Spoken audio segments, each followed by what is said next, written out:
Ladies and gentlemen, boys and girls, welcome to London. I've just got the tube to Bethnal Green in East London. Why will become clear in a moment. It's February and that's what I'm going to share with you, a little of life here in town this month. There are some major events for us to check out. Chinese New Year falls in February this year, so we're heading over to Chinatown to check that out a little later in the month.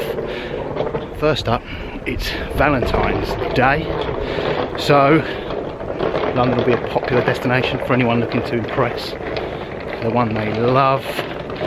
A stay in one of London's many fancy hotels will be a popular choice for those that can afford it, and London's many restaurants, bars and pubs will be pretty busy on Valentine's Day itself. Now obviously classic gifts, popular gifts, card, chocolate and flowers. We've got some amazing chocolate shops here in town. I thought I'd share with you a very popular place to buy flowers here in town, not just for Valentine's Day but all year round. Columbia Road Flower Market, which is a bit of a hidden gem, so let's check out the market. February is still winter here in London. Spring won't truly have sprung until late March. It's just a few degrees above freezing right now and the wind makes it feel colder than the thermometers say, so everybody's wrapped up warm to visit the market today.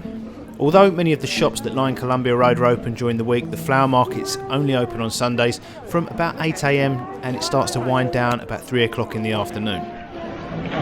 Okay, the market starts just there, but this street here, just next to the pub here, is a great place to stop first for some coffee and breakfast if you're early, lunch if you're late.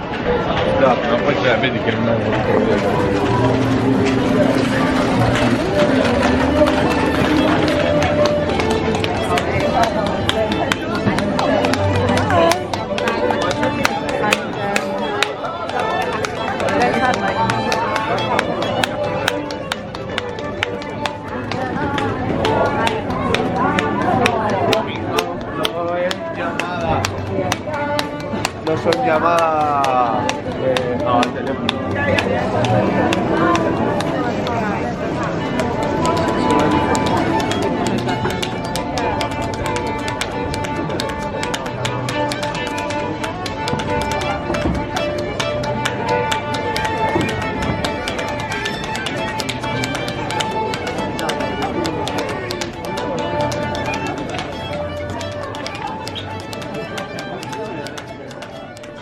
Columbia Road Market has a long history.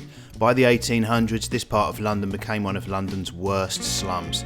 In the 1860s, Baroness Burdett Coutts, the richest woman in England at the time and philanthropist, built an indoor food market here, with a capacity, it's said, of 400 market stalls. Built to rival nearby markets Spitalfields, Covent Garden and Billingsgate. And in an era when being philanthropic was a genuine intention, it was probably built in the hopes of gentrifying the area, which is rarely seen as a rising tide to lift all boats today, so who knows how it was received back then. Anyway, the market failed to rival its rivals and eventually closed and was later demolished and the area redeveloped. However, a street market serving the local community prevailed here. Many Jews facing persecution in Eastern Europe in the late 1800s and early 1900s fled to the relative safety of London, and as first wave immigrants settled in the cheapest parts of town, and East London was one of them. So, with an increasing Jewish community and Saturday being the Jewish day of rest, the market eventually switched to Sundays to serve the local community.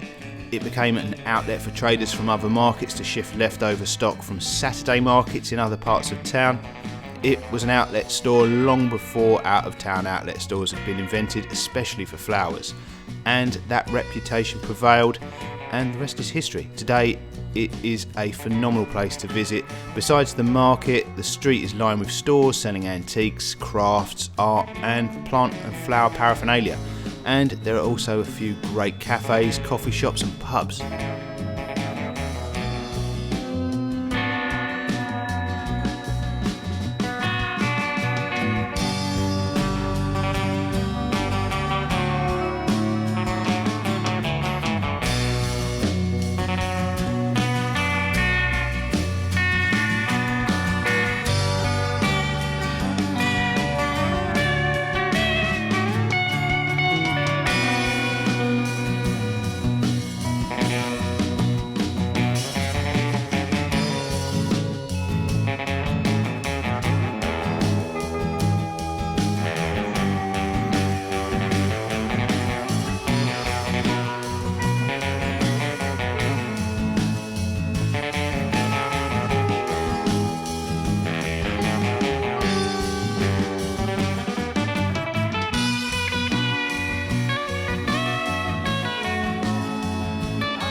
Anybody else now? Double one. There we go. Come on, freeze the 10 out. Well, it doesn't come.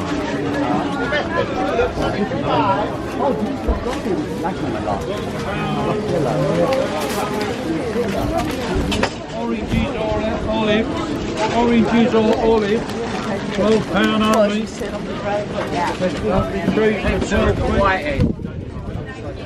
only. Have a nice day. Bye-bye. Right there, love. Again down, baby. 750. Okay, ladies and gentlemen, hope you enjoyed this little look at Columbia Road Flower Market. I'm gonna head off now and see you guys a little later in the month.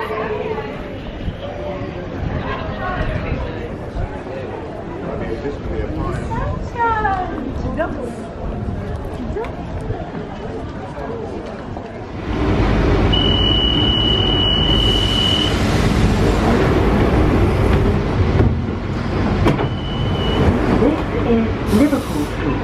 Change here for Circle, Hammersmith and City and Metropolitan lines, London Overground, TfL Rail and National Rail services.